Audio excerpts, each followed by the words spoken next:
voqea 97-yili bo'lgan edi.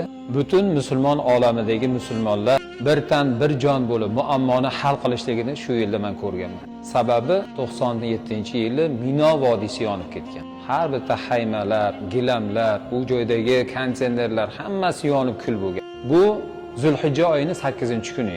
Biz u joylardan hammamiz evakuatsiya qilindik. Tunab qolgani joy yo'qligi uchun o'zimizni mehmonxonada tunab, ertangi kuni 9-Zulhijja kuni biz Arafot tog'iga chiqib ketdik. Borib u joylarda ibodatlarimizni qildik. Shom namozida Muzdalifaga keldik. Muzdalifada namozlarimizni o'qidik, tunab qoldik, toshlar terdik. Bomdod namozini o'qigandan keyin jamoratga tosh otgani keldi. Undan so'ng Minodagi o'zimizni ajratilgan joyimizga kelganimizda hayron qoldikki, hamma narsa yongan, kuygan narsalar yig'ishtirilib, o'rniga yangi o'tovlar tutilgan, yangi gilamlar solingan. Minoda o't ketdi, yonyapti deganda O'zbekiston xalqi, O'zbekiston chiqarilayotgan gilamlarni samolyotga yuklab jo'natishgan. Biz ertangi kuni kelgan joyimizda oyog'imizni tagida xiva gilamlari bor.